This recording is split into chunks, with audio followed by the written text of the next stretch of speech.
To Joy Behar's point, Trump did not bring in incivility. Incivility had been here a long time. Trump had been incivil for a very long time. You know, I used to work for the guy. I know how incivil he's always been.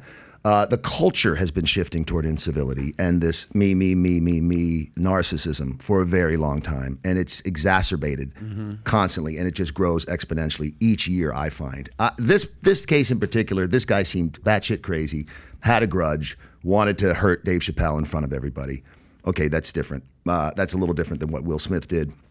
But I also think what's going to end up happening is comedy is probably going to change, which is the biggest tragedy of all, because comedians are the last truth tellers we have. You can't tell a joke without truth in it. It's not funny otherwise. And I think comedians are going to start to adjust their sets to not offend and to make sure that stuff like this doesn't happen, particularly if they don't have an entourage like Chappelle. That's problematic. And that's the biggest danger of all. Right. That's we talked about that problematic. with Tony Hinchcliffe. Yeah, that's not. We need those guys to stay loose. Real quick, you get up on stage every so often, right? Yeah. You have your events, you speak. Let's say something like this happens to you, not to this extent, but some guy bum rushes you on stage. What's your response? But you have to realize it's happened, and it's going to happen. That's not something like Bush is on stage talking with another, prime minister or president. Guys throws two shoes at the guy. So it's not like moments of that entire administration. Yeah. So you have to know this is not a new thing. The guy who went after, president, had an infatuation for Michelle Pfeiffer. I was doing it because I wanted to impress Michelle Pfeiffer. Because you don't know people's motives. This whole thing we did with the event last couple of days, right? Here's what we don't know. We don't know the guy's real story. We don't know what Lee is telling, this Isaiah Lee guy. We don't know what he's telling himself. We don't know what's in his brain. And that's not the truth, but it's his truth, right? To him, that's the reality of what's going on. You don't know what these guys are telling themselves, but I don't think it's a new thing. I don't think it's been... it just started happening like 2 weeks ago or a month ago. It's like the Tyson thing. Like you mentioned it earlier. Somebody went up to Tyson with a gun, and what does he do? He talks the guy down and gives him a hug. Like you say, man, this happens all the time. It's just this gets national headlines.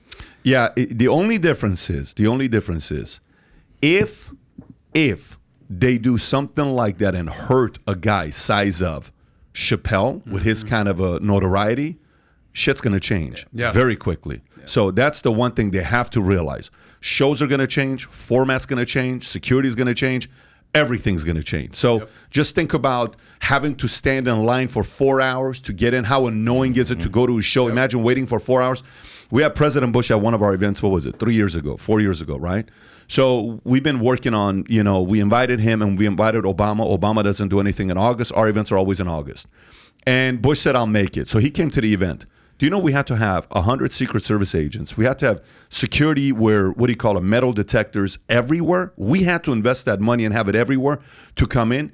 They had meetings with us. They had meetings with our crew. They had meetings with people that are on the inside. Everybody had a yellow sticker that you kind of knew you're trained by Secret Service to know that for the next 4 days while the president's coming.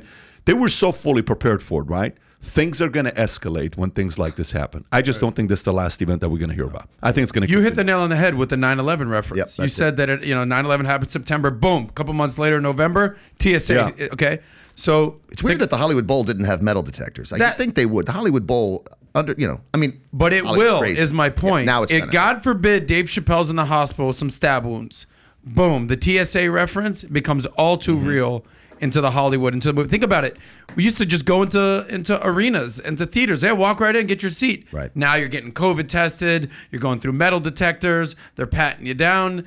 It takes, unfortunately, a freaking tragedy, a 9/11-esque horrible tragedy. Dave Chappelle, God forbid, getting stabbed tragedy for venues to be like, dude, that we're not gonna take the risk. Right. And that's just what happens. Yeah, I mean, again, okay, if you were to vote, do you think we're going to hear another story in the next 30, 60, 90 days? Yeah. Oh, no doubt. No doubt about it. Yeah. I agree. I think it's going to be 30, 60, 90 days. And I think if I'm the guy that's putting events together, this is an opportunity for me to say, hey, Dave, let me tell you what our format's going to be for you to feel protected. Okay, so when I had Kobe Bryant at our event, 5,000 people rushed the stage. Okay, you can see this on video. And Kobe's sitting right next to me like, what the hell is going on, right? And right there, I had security standing in the front, okay? We had, you were at that event, right? Okay, I had security standing right at the front. And I had to get up and I asked these guys, everybody's got to sit or else I'm going to ask Kobe to leave. So there was that whole interaction with see if I have that at the opening or no. Click on, the challenge is it's going to take a minute to see it. Anyways, I think the event holders have to be more organized to provide a better level of security for the talent coming in, because talent doesn't know your audience. Talent wants to feel protected. It's the job of an event hoster, the host of the event, to protect the talent that's coming in. So we have people that come here all the time. Let me tell you what we do. Did you see the car parked outside? Yeah, okay, yeah. What do we do with that? We want our talent to feel safe. That guy's a sheriff 16 years, by the way. He's been, if you see what his background is, somebody tries to do something here, we're protected. Right. Guns blazing, everything's prepared, right? We want to make our talent feel special. That's exactly what these guys got to do. Right there. 5,000 people rush the stage. So he's sitting right next to me, and all of a sudden, boom, everybody rushes the stage. He's like, what the hell is going on? I got security at the front, Then next thing you know, things change. So if you like this clip and you want to watch another one, click right here. And if you want to watch the entire podcast, click right here.